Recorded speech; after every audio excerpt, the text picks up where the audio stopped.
తుంగాభిరామకుచభరా శృంగారితమాశ్రయామి కాంచిగతం గంగాధరపరతంత్రం శృంగారాద్వైతతంత్రసిద్ధాంతం.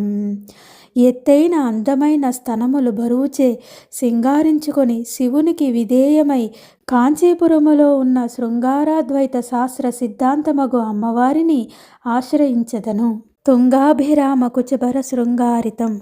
ఎత్తైన అందమైన స్తనముల బరువుచే సింగారింపబడిన కాంచీగతం కాంచీ నగరమున ఉన్న గంగాధర పరతంత్రం శివునికి విధేయమైన శృంగారాద్వైత తంత్ర సిద్ధాంతం శృంగారాద్వైత శాస్త్ర సిద్ధాంతమును ఆశ్రయించదను. ఈ సృష్టికి పూర్వము బ్రహ్మాండం ఒకటియే ఉండెనట. అది ఏకాకిగా అమ్మ ఉండి ఆడుకొనలేకపోయినది, ఆనందింపలేకపోయినది. తనలో భేదమును కల్పించుకున్నది, కుడి ఎడమలుగా విభజించుకున్నది. కుడి భాగము పుం రూపమును, ఎడమ భాగము స్త్రీ రూపమును పొందినది.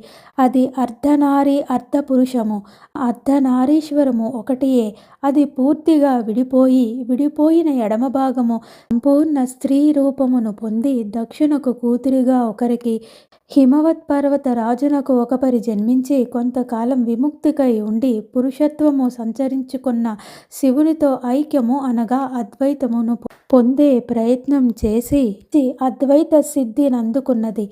ఇదియే శృంగారాద్వైతము. పురుషులు ఇరువురు ఒకే చోట చేరుట, కౌగులించుకొనుట, మేమిరువురు ఒకటే అనుకొనుట, ఒకటే అన్నట్లు ప్రవర్తించుట, ఒకరి సుఖం మరొకరి సుఖముగా, ఒకరి దుఃఖం మరొకరి దుఃఖముగా భావించుకొనుటయే శృంగారాద్వైత హేతువు.